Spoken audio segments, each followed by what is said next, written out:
All right, friends, we are reading chapter 20 of Amari and the Night Brothers. Before we start, I want you to look at this picture. To me, it kind of looks like the items on this desk are maybe flying or floating, or they could be falling. So let's see what that means for this chapter. Congratulations to our top 16 trainees, says Director Van Helsing, raising a glass of strawberry punch. And a special congratulations to my son, Dylan, who finished at the top of the rankings. I want all of you to eat, drink, and be merry before our first weekend break. You've earned it. On Monday, return to us focused, refreshed, and ready to get back to work. Cheers to you all. The trainees gathered in the large conference room let out a loud cheer. The conference table is completely covered in desserts, tall frosted cakes, huge plates of cookies, steaming pies. Kids gather around, munching and laughing. They're gathered around Dylan too, giving him high fives and pats on the back.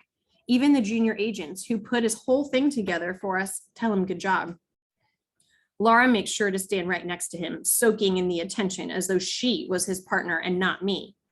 I'm left standing alone by the door, arms crossed, staring down at my feet. None of those same kids come over to congratulate me. But then I guess Dylan wasn't the one who showed them up in front of Agent Fiona, even though that's not what I was trying to do at all. It bothers me a little that Dylan is hogging the praise, because if they knew the truth, that he's a magician like me, things would be totally different. I almost want to blurt it out to everyone, but I know it's just me feeling jealous. Plus, I'm so grateful that he bailed me out of the situation with Laura, and that he's trying to help me with being a magician. Still, I wish that I could pretend to be something I'm not too. Things would be so much better if nobody knew I was a magician. Who am I kidding? It's not like people like me anyway. The Bureau isn't any different from Jefferson Academy. I'm the outcast here too. Is there some terrible threat we don't know about? Agent Fiona's voice comes out of nowhere. I lift my head to find the red lady in front of me. Huh? She smiles. You've been guarding the door all afternoon. Thought maybe you know something the rest of us don't. Oh, I say, feeling embarrassed. I'm just waiting for this to be over so I can go back to my room. Agent Fiona glances over at Dylan, who's posing for a picture with a pretty junior agent girl. There's not a name more famous in the supernatural world than Van Helsing, she sighs. Ye get used to them getting all the credit, especially in this department. But don't you go worrying yourself. Those of us who count know who was this morning's star. I give a little smile, and Agent Fiona rubs my shoulder. Amari? Dylan has come over. He looks awfully fidgety. I'll leave ye two to celebrate, says Agent Fiona, moving back toward the party. But Peters, do make sure he remembers who got you two that first place. I nod and then frown as I give Dylan my attention. What do you want? He startles at my tone. Can we maybe talk in the hallway? Why? I ask. You don't want your fancy friends to see you talking to me? Huh? No. He pauses to let two junior agents through the doorway and then drops his voice to a whisper. You said you wanted to start investigating together, right? He flashes me something shiny up his sleeve. This is the key to the Vanquish Office in the Hall of Special Agents. Did he really just say he has a key to my brother's office? Come on, he adds, waving me into the hallway. We start toward the main U-shaped hall. Dylan walks and talks. I told everybody I was taking you to meet my mom. She's a crisis manager in the Department of Half-Truths and Full Cover-Ups. She comes up with the cover stories whenever there's a major secrecy breach. Remember that really bad hurricane we got last year?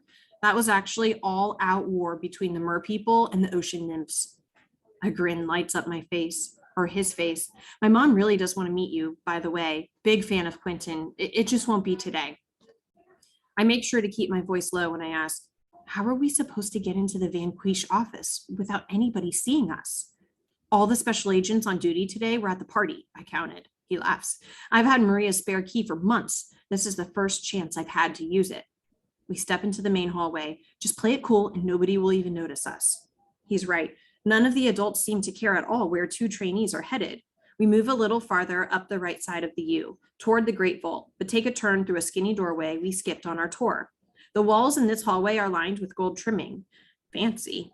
The Hall of Special Agents, says Dylan. There are only ever 30 agents per outpost. They take on only the most dangerous missions. I glance around the hall until I see a smooth wooden door with a fancy cursive V etched onto it. Dylan leads me over to it. The department left their office intact out of respect. I trace the V with my finger. I never would have been able to get into Quinton's office on my own. It feels like I'm so bad at this investigating stuff sometimes, like I'm letting my brother down. They've already looked in here for clues? It's the first place they checked, said Dylan.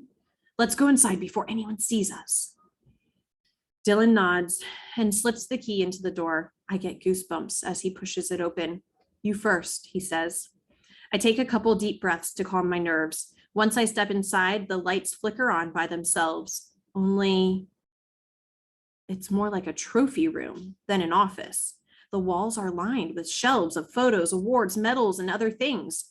Elsie would love to see this. It's a Vanquish's fan's dream. In the center of everything, there's a really big photo with Quinton and Maria crouching down beside a short elf with a head full of dark leaves and skin like mottled tree bark. That's Merlin himself, says Dylan, trailing me. He almost never lets anyone take his picture.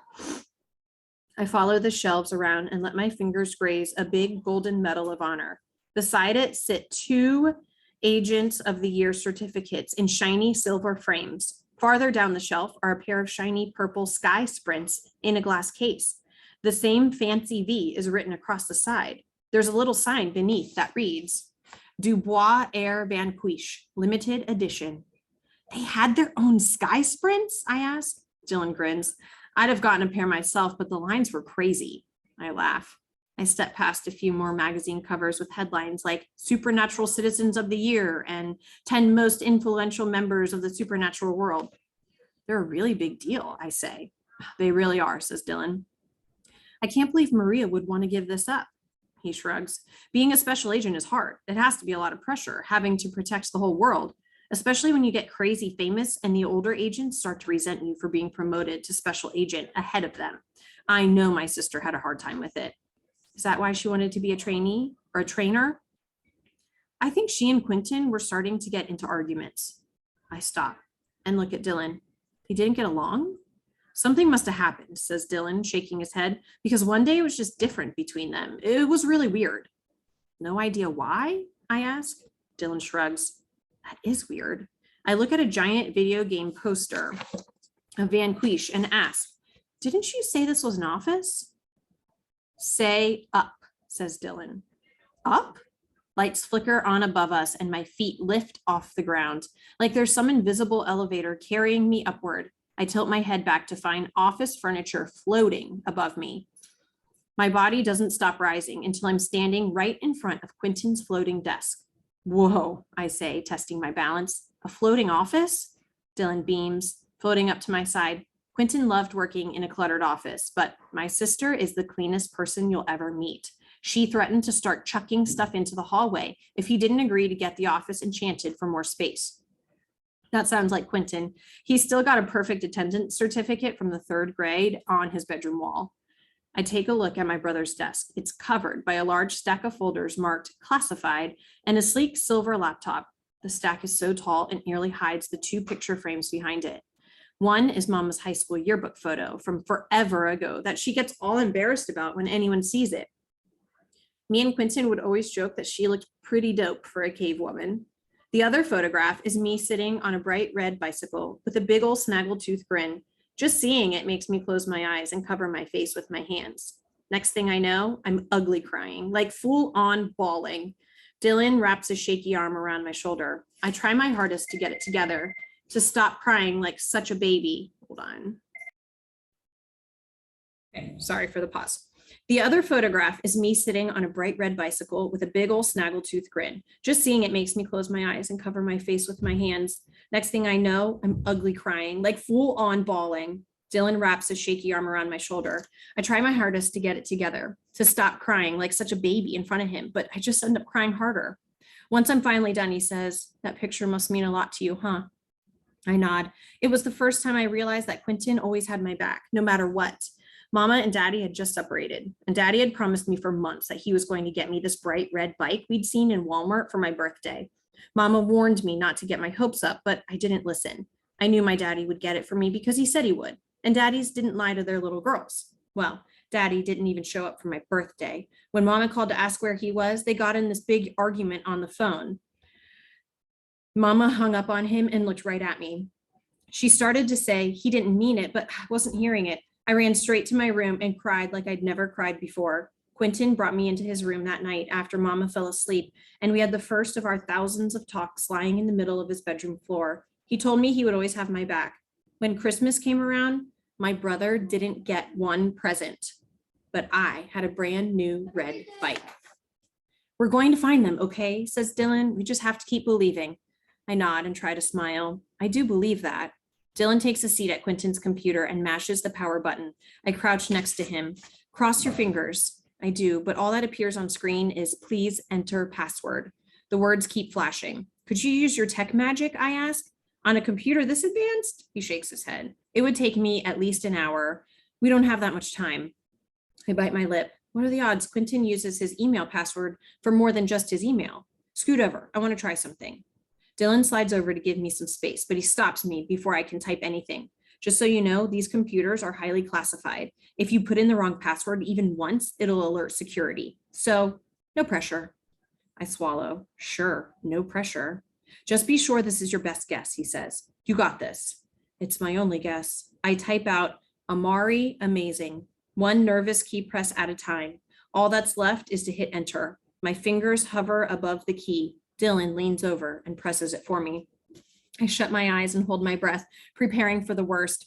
We're in, says Dylan. You did it. Relief washes over me. Quinton's schedule appears on the screen. He must have left it open all the time. Schedule. Quinton Peters, November 18, 12 p.m. Contact KH, 11 p.m. Meeting with Horace. Dylan gasps. That's the day Maria and Quinton went missing. I paced fast circles around the elevator on the ride down to the youth dormitories. Dylan wanted me to come back to the victory party with him, but I have to let Elsie know what we found. Maybe she'll know what KH means. Could it be someone's initials, maybe? If so, maybe they'll have an idea about where my brother is, or at least what he was working on. The second entry was a lot easier to figure out. Horace has to be Director Horace from the Department of Good Fortunes and Bad Omens. Unfortunately, he's not due back from the Wandering Isles until Monday. It feels like a lifetime from now. I want to know what his meeting with Quinton was about. He might have been the last person to see my brother before he disappeared. I'm still pacing when the elevator opens to the youth dormitories. The sight of so many kids packed into the hallway raises my eyebrows. Bertha's nowhere to be found either. It's not until I start to make my way through the crowd that I realize that all eyes are on me, staring. A few kids nudge one another, whispering. I'm used to getting weird looks, but this is on another level. What's going on? The farther down the hall I get, the more it happens. People start to step aside, making a path for me to my room. Do you think she's seen it? A girl whispers. When I finally turn the last corner to my room, Laura and a few of her friends are huddled next to a couple of adult agents. The girls look scared. I get there at the same time Bertha steps out of my room. Agent Magnus is right behind her and he looks furious. Bertha keeps shaking her head. What's going on? I ask. They turn to look at me. Bertha winces. Magnus points over my shoulder. Turn around and go back to the elevators. You don't need to see this. See what? I step forward. Bertha tries to shut the door, but she isn't fast enough. Painted over my bed is a black girl with 2 X's for eyes and a stake in her heart. No magicians allowed is written just below it. My stomach turns. I ball my fists and storm over to Laura. You did this. It wasn't me, she says quickly. Liar, I scream. I go to shove her, but Laura twists and pushes me down instead. My back hits the floor so hard it knocks the air out of my chest and I start coughing. Laura glares down at me. If I had done that, you can be sure I would claim it. Face it, nobody wants you here. It was bound to happen sooner or later. Someone shouts, no magicians allowed. Then a few more join in. Soon, the hall echoes with the chant. Everywhere I look, kids shout at me. Does it even matter who put that message on my wall if they all agree with it? I've never felt so small.